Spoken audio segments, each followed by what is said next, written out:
전기차는 이미 친숙한 탈 것이 됐다.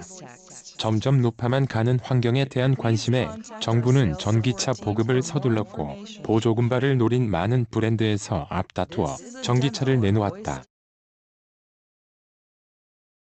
몇 년 사이 사람들은 "이거 전기차예요? 라고 신기하게 묻는 대신 "나도 사볼까?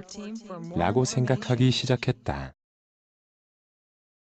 SUV의 인기에 쿠페형 SUV가 등장한 것처럼 전기차의 보급에 전기 상용차도 나오기 시작했다. 며칠 전 독일에서 만나고 온 ETJ도 한 예다. ETJ는 MAN에서 만드는 벤, TJ를 기본으로 만든 전기 벤이다. 국내에서 전기 승용차는 여러 타봤지만 독일에서 전기 벤을 타본 건 처음이었다. 다른 유럽산 벤들도 그렇지만 TJ 역시 다양한 형태와 크기, 파워트레인을 제공한다. 형태는 적재 공간이 철판으로 막힌 패널벤을 시작으로 의자와 창문이 달려 사람을 실어 나르는 콤비벤, 1열 운전석 뒤를 사방이 뚫린 트럭으로 꾸민 셰시캡, 셰시캡과 콤비벤의 중간 형태인 크루캡이 있다. 또 형태에 따라 길이와 높이, 엔진, 변속기, 구동 방식까지 다양한 조합이 가능하다. 이 중 ETJ는 TJ의 패널벤과 스탠더드 길이 5986mm, 셋 중 가장 짧다, 하이루프 2590mm, 셋 중 중간 높이를 사용했다. 수많은 경우의 수 중 가장 대표적인 기본 구성이다. 지금은 이 구성밖에 없지만 향후 다양한 조합을 추가할 예정이다. 엘트 폭스바겐 E-골프 ETJ의 핵심인 전기 파워트레인은 폭스바겐 E-골프에서 빌려왔다. MAN이 폭스바겐과 한식구이기에 가능한 결과다. TJ도 본래 폭스바겐 크래프터와 쌍둥이 모델이다. 하나의 기술과 부품, 심지어 모델까지 그룹 내 여러 브랜드에 맞춰 어색함 없이 돌려 쓰는 게 폭스바겐의 오랜 장기 아니던가. ETJ는 보닛 아래 136마력, 29.6kgm의 전기 모터를 품었다. TJ의 심장으로 쓰이는 4가지 2리터 디젤 엔진과 견주면 출력 101에서 176마력은 중간, 토크 30, 6에서 41.8kgm은 아래 즈음에 해당한다. 제 바닥에는 36kWh 용량의 배터리를 납작하게 깔았다.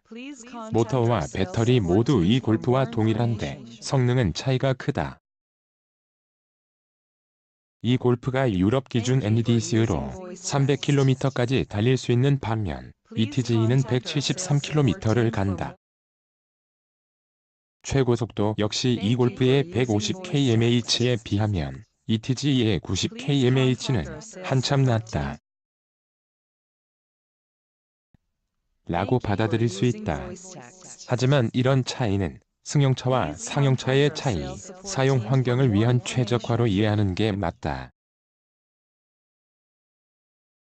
차의 특성상 고속으로 정속 주행할 때 가장 효율이 떨어지기 때문에 최고 속도를 시속 90km로 묶었다. 상용차의 특성상 최고 속도는 큰 의미가 없다. ETJ는 조금이라도 멀리 달리기 위해 히팅 시트와 열선 앞 유리도 적용했다.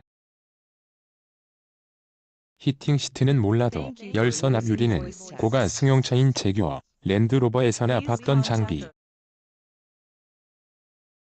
주행거리와 무슨 상관인가 싶을 수 있지만 전기차라면 얘기가 다르다. 내연기관 차들은 버려지는 엔진열을 사용해 겨울철 실내 온도를 올리고 앞 유리 성에를 제거하지만 전기차는 온전히 차가 달리는데 써야 할 배터리를 갉아먹을 밖에. 이때 히터를 돌려 뜨거워진 바람을 승객과 앞 유리에 보내는 것보다 각각 열선을 심고 개별적으로 온도를 높이는 편이 전기를 덜 먹는다는 게 MAN의 설명이다.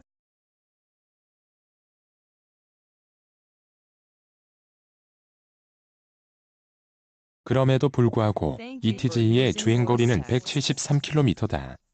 짐과 사람을 실으면 실제로는 120-150km 정도를 달릴 수 있다. 골프나 최신 전기 승용차와 비교하면 아쉽지만 ETJ의 덩치나 무게를 고려하면 납득할 수 있다. 게다가 ETJ가 주로 활동하게 될 환경은 도심에서의 라스트 마일이다. 라스트 마일은 상품 유통 중 소비자에게 이어지는 마지막 과정을 뜻한다. 앞으로 전 세계 인구의 도심 집중화 현상이 심해질 것으로 보여 미래 운송 산업에서 보다 중요한 개념으로 여겨지는 상황. MAN은 ETJ의 하루 주행거리를 60-80km로 내다봤고 따라서 크게 문제되지 않는다는 입장이다. 유럽의 밴 운전자들은 월급을 받으며 주로 정해진 도심 구간을 왔다 갔다 하지만 국내는 자기 차로 그날 상황에 따라 이곳저곳 온종일 누벼야 하는 경우가 훨씬 많다. 주행거리를 늘리기 위해 더 큰 배터리를 넣으면 되지 않느냐고? 최신 전기 승용차가 보통 60kWh 내외의 용량을 지니고 있으니 ETJ의 36kWh는 다소 작은 게 사실이다. 일단은 이 골프에 쓰인 전기 파워트레인을 가져다 변경하는데 제약이 있었을 것으로 보인다. 상용차의 특성상 정해진 총중량 안에서 배터리의 무게가 늘면 그만큼 짐을 덜 실을 수밖에 없다. ETJ에 실린 배터리는 약 340kg. 같은 크기의 일반 TG보다 공차 중량이 약 120kg 무거운 이유다. 만약 더 큰 배터리를 얹었다면 ETJ가 확보한 950kg의 적재량은 그만큼 줄었을 터다. 에 앞서 만난 ETJ 개발 담당자는 2020년쯤 보다 효율이 향상된 ETJ를 내놓겠다고 밝혔다. 배터리는 적재 공간에도 영향을 끼쳤다. ETJ는 앞바퀴를 굴리지만 적재 공간 바닥 높이 상면고는 뒷바퀴 굴림 TJ와 같다. 전륜구동 TJ와 후륜구동 TJ의 상면고 차이는 10cm. ETJ의 10cm 높아진 상면고는 배터리가 차지하는 공간이다. 설명은 이쯤 듣고 이제 달려볼 차례. ETJ를 만난 곳은 독일 뮌헨 시내에서 멀지 않은 MAN 패스트 트랙이다. 고저차 없는 단순 원형 코스이며 도로 폭도 2차선 정도에 불과한 작은 트랙이다. 시동을 아니 전원을 넣고 브레이크에서 발을 떼었는데 차가 움직이지 않는다. 자동 변속기를 통해 유압으로 힘을 전달하는 일반 내연 기관차와 달리 변속기 없이 모터와 바퀴가 바로 연결된 전기차의 특성 때문이다. 주차 편의성이나 이질감 때문에 일부 전기차는 메뉴에서 크립 살금살금 움직이다 모드를 지원하기도 한다. 가속 페달에 발을 얹으니 비로소 움직이기 시작한다. 처음 달려나가는 느낌은 밴이라고 다르지 않다. 소리 없이 스르륵 미끄러지면 출발하고 속도를 높여가는 과정이 영락없는 전기차다.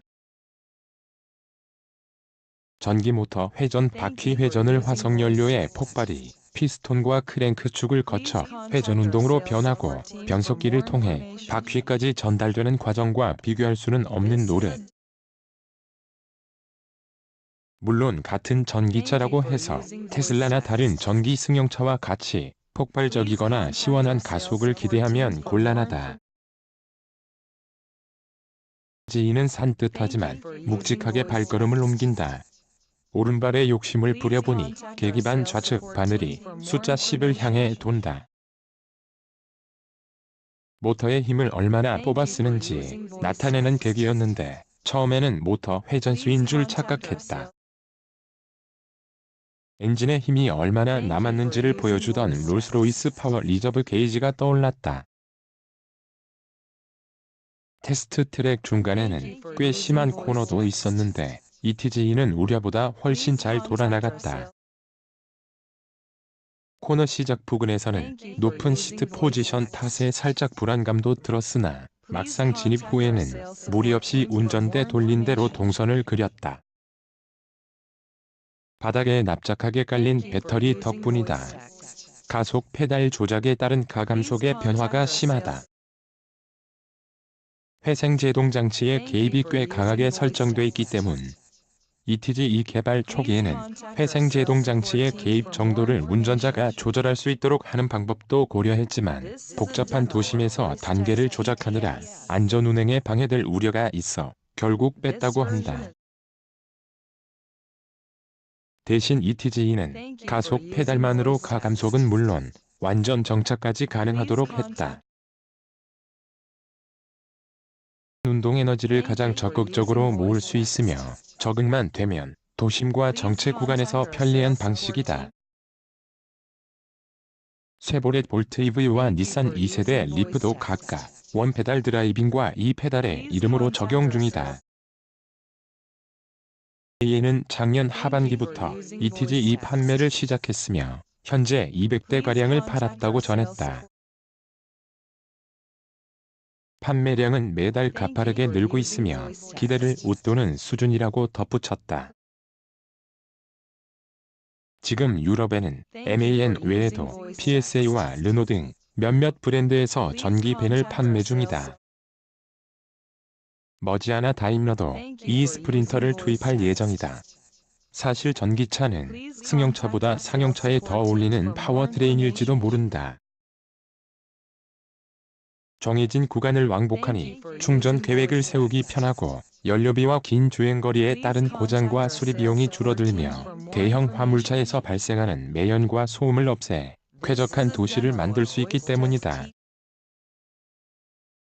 이날 ETJ와의 만남은 매우 제한된 공간에서 잠깐 타본 게 전부라 깊이 알아볼 수 없었다.